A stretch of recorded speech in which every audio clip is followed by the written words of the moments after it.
Good day, everyone. For our session today, we are going to proceed to chapter 6, that is all about IT network and telecommunications risks. So, we are going to be very specific about IT this time in terms of the facilities like the network. So, what the components of a network are, and then we are going to talk, of course, the hardware and software components. Then also for telecommunication, so if we are going to define what telecommunications is, let's look at the meaning of the prefix tele, which means distance. So this will have to deal with the risks involved in communicating of distances or long distances. All right.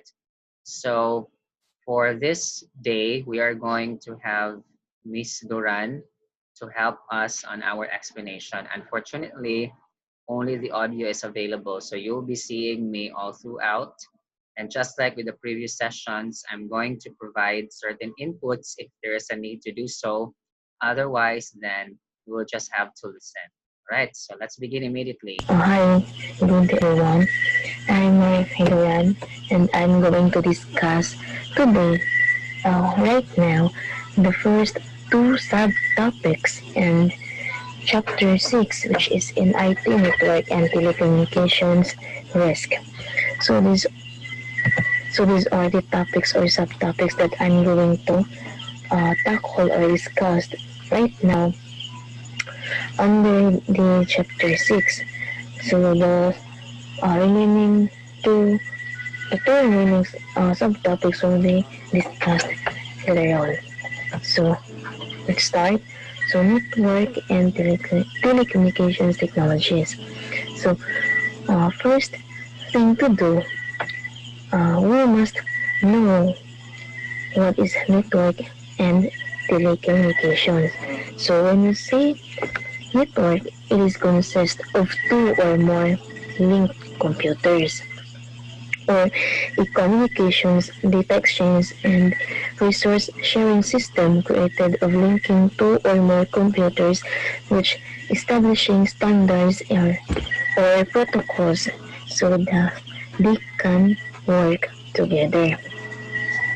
So, telecommunications is a transfer of text, audio, video, image, or other data formats across a computer network, or it is the sending and receiving of messages over distance, especially by phone, radio, and television, that uh, it is enabled to transmit data over public or private networks. Right, So, in so understanding the risk of controls with networks and before Duran would proceed, if you say network, as said, consisting of two or more computers or linked computers, now there are various types of networks that we can think of. We can have intranet, internet, or extranet. So actually, these terms are portmanteau or blending or infusion of two words. So example, intranet is actually the blended word out of two words. And these are internal and network. So clearly, intranet is a network that is for internal purposes only.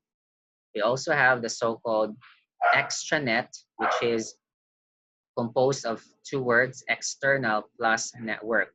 So the network for external purposes, however, normally by two or more contracting parties or agencies in which they are allowing themselves to share and get access of information. So example of that would be, let's say, suppliers and the company and the customers linking together for the supply chain management. So you know this from your production management subjects perhaps. So the link again from supplier, our business, and the customers. So that's going to be extranet. Internet, on another hand, is a network that is available for public domain or consumption. All right, so let's continue, or proceed. Telecommunication system requires knowledge of their technologies. So next is the network components. Uh, in computer network, it consists the following. So we have the multiple computers or the use of different computers and the communication link and users. So network components comprise both physical parts as well as the software required for installing computer networks.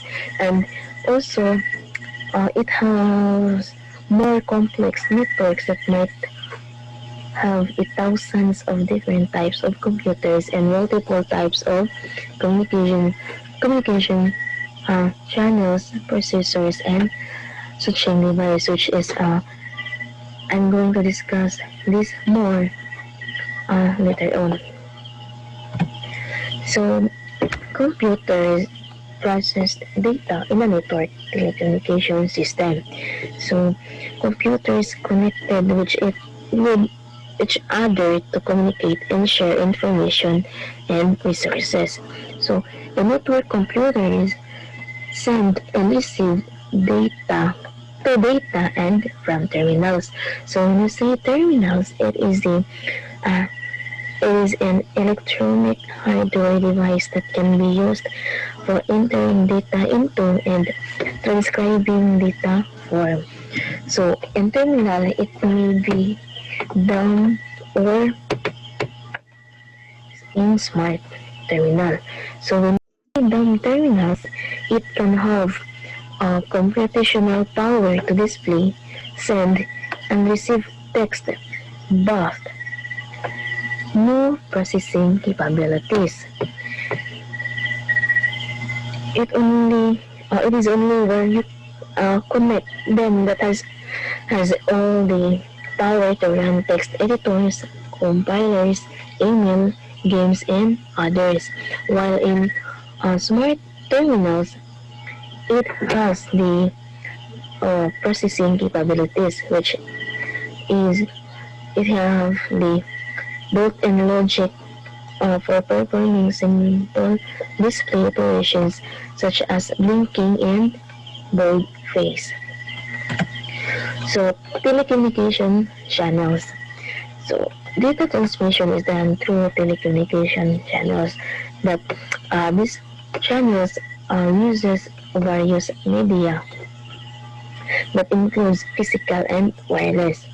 So these channels connect the message source with the message received. These channels use various media as what I said earlier, both physical and wireless that can be used to communicate with. So when you say physical transmission media used in communications, it includes twisted pair cable, coaxial cable, and fiber optic cables. So these cables typically are used within or underground between buildings. So while in wireless connection or transmission, it is an electromagnetic transfer of information between two or more points that are not connected by an electrical conductor. So also we have the telecommunication processors. So the most common telecommunication processor is a modem, which is in short for modulation or demodulation.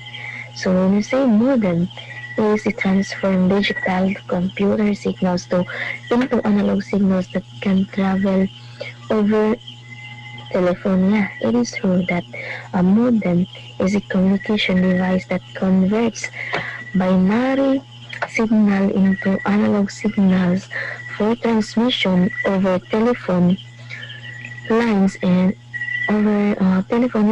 converts these analog signals back into binary form at the receiving end. So In conversion to analog signal, it is known as a modulation. But in conversion back to binary signal, it is known as demodulation. So it has the it modem is the only or the most telecommunication processor that be used. So also we have here the alternatives to traditional telephone lines, which includes the ISDN or the integrated services digital network, and the DSL or the digital subscriber lines that is uses regular telephone lines but allow for high-speed data and voice message transmission. And the difference of these two modem connection is the data transmission speed, uh, which is the DSL or the digital subscriber lines is faster than ISDN. So also we have here the cable modem. Cable modem is the US television cable lines to handle data signals between the cable TV operator and either a television receiver or a personal computer. That it allows the computer to communicate with an internet service provider over a landline connection.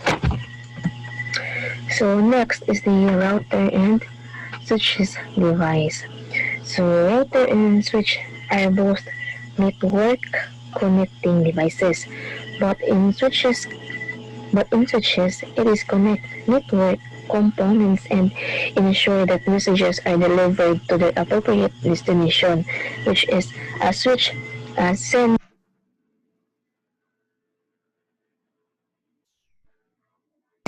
data in form of packets and frames.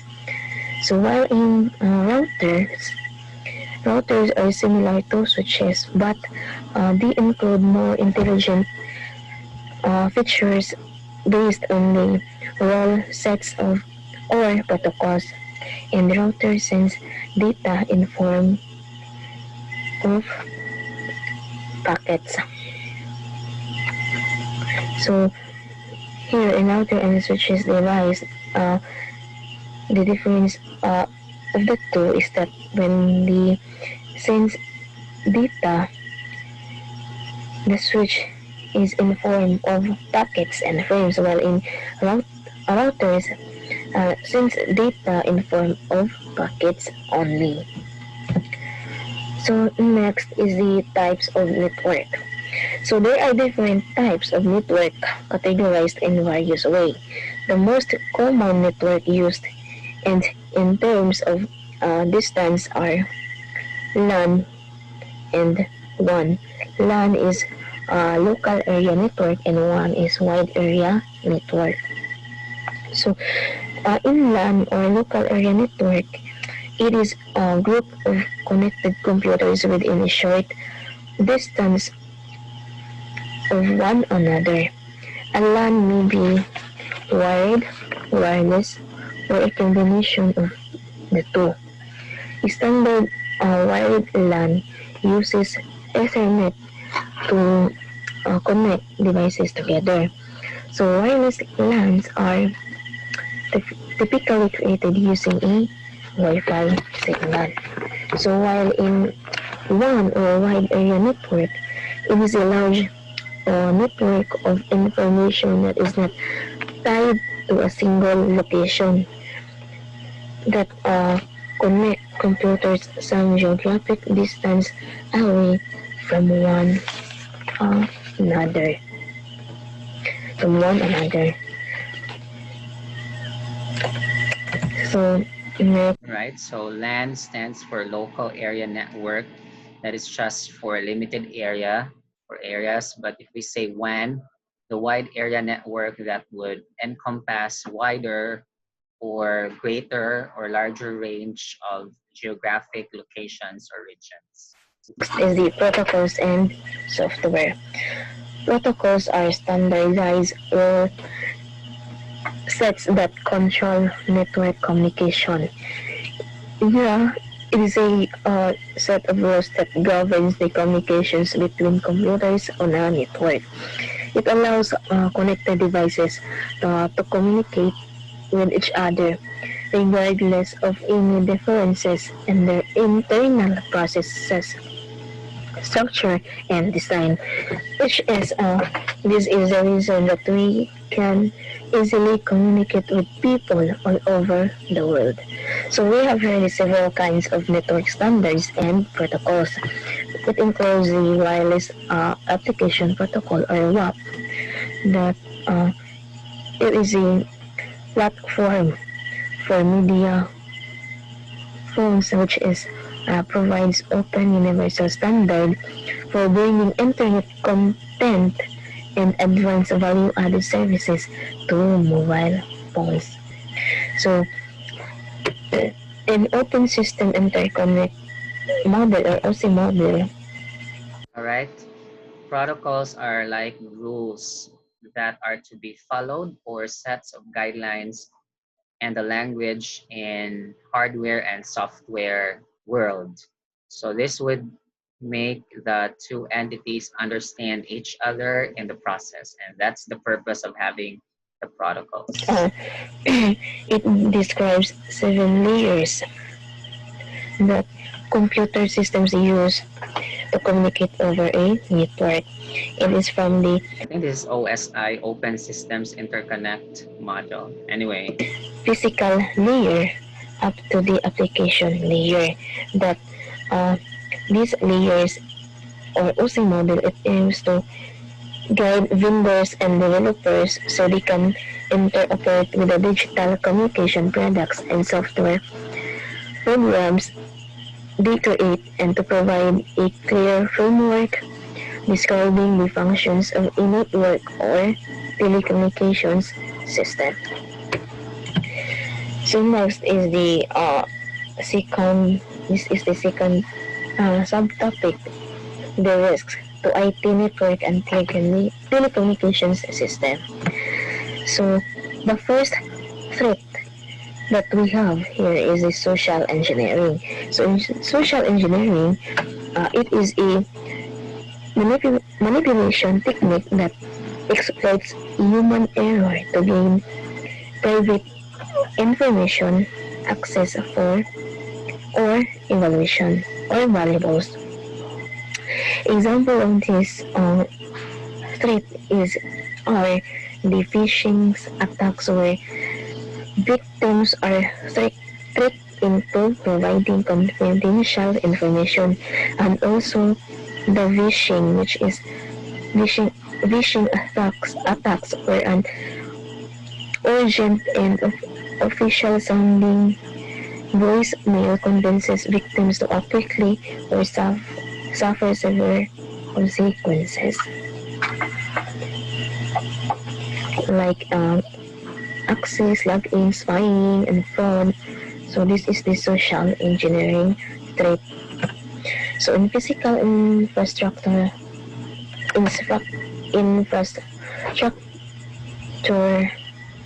threats, it is a network and all right. So before that, there was the mention of social engineering or SOCing.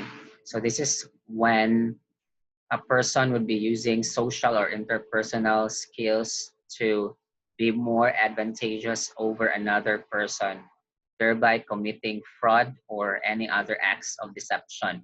So, for example, a person has so much social and interpersonal skills that they have the ability to attract and entice people to talk with them. And then later on, these people could be asking for confidential information and the victims are not knowing anymore, not aware that they're already providing such information. So example could be asking like, is the boss there or where is the boss right now? And then would be thinking that because the boss is not there, so such person could be getting information from the boss's office or something like that. A certain issue or case that we can see in the movies. So you have to be careful about these threats One of that again is SOC-IN, so SOC-IN, short for social engineering. And now physical infrastructure threats. The communication systems are threatened by many of the same physical infrastructure threats as any or other computer system. It includes elements, natural disaster, power supply interruption, and intentional human attacks. So, physical infrastructure where network and telecommunication systems are threatened by many of the same physical infrastructure rates as many other computer systems. So, in network threats, the first is the elements. So, elements includes fire, air, and water, which IT auditor should make a note of proximity of network components to dangerous areas. So next is the natural disaster. Okay, so from the word physical infrastructure, we're talking about tangible aspects of the networks and telecommunication systems, or IT, that can be harmed, of course, physically by certain elements like water or fire and other disasters that can happen. Which includes floods, earthquakes, and other natural disaster where IT auditors should inspect insurance policies for the protection to network components. And also we have here the power supply interruption, likely when the thunderstorms and other weather conditions happen or interact that may create electrical surges that may interrupt network and telecommunications operations. And also, the auditor should know the IT auditor should know the intentional human attacks through bombs, sabotage, and other means. So, the auditor should know and have a contingency plan on how the network and the telecommunication system should be to be placed in safe area that might be interrupt by the infrastructure threats. So next is the program threats. So these threats this include viruses, worms, Trojan horses, hoaxes, and blended threats, or a combination of some or all of this. So Okay, for a while ago, the threats mentioned would sabotage the system, so the physical infrastructure threats. And now, the program threats can also sabotage the accounting or the IT systems, to be more specific. And this would include Trojan horses, of course, and combinations of the given above. And these are the blended threats. So in virus, it is a set of program code designed to copy itself from one file to another. So it is a programs that modify other programs. So in worms, similar to viruses, except that they copy themselves from computer to computer rather than from one file to another. This worms programs that propagate from the computer to computer on a network. And also we have here the Trojan horses. It is so-called surprises embedded in seemingly harmless programs. It is because programs that may appear to have one function but actually perform another function. And also we have here the hoax is an email message that instructs a user to delete certain files as a security precaution against viruses other or other program tricks. And also we have the blended threats where the combinations of a virus, worms, Trojan horses or hawks, or maybe some of them depends on the program threats may occur. So All right, so a highlight though on the difference between worms and viruses. So viruses would copy from one file to another, but worms from computer to another computer. next is the next threat is the denial of service attacks or so-called DOS attack. So it is an attack. It is an attack meant to shut down a machine or network, making it inaccessible to its intended users. So this attack might be uh, not inaccessible intended users might be uh, um, cannot cannot open this network because it has the this network should be to shut down to shut down the network to avoid access by the uh, to avoid the to access by the intended users. It accomplished by flooding the target with traffic or sending it information that triggers a crash.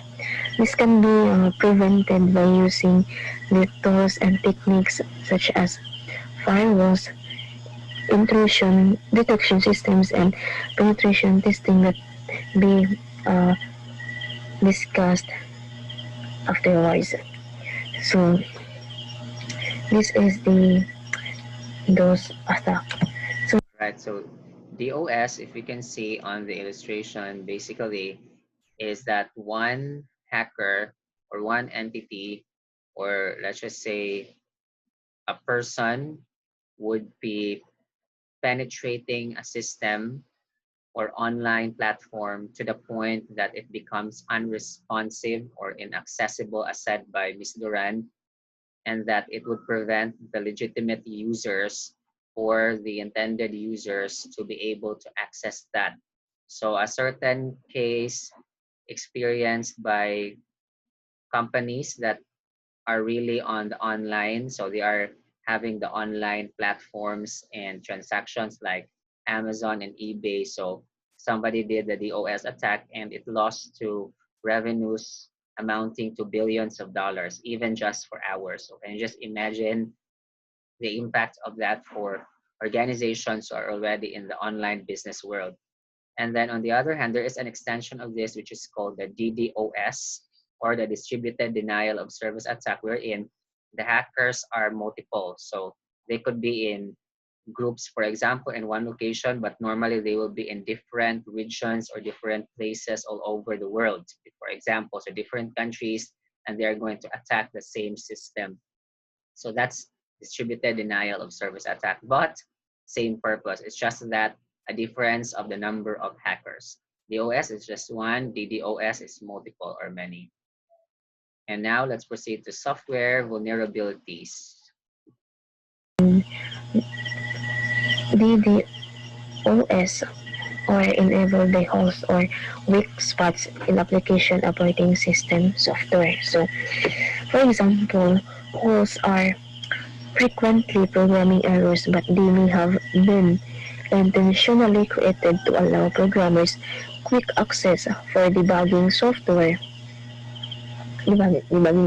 So, um, example of these mistakes are keeping unused service open and incorrectly assigning permissions.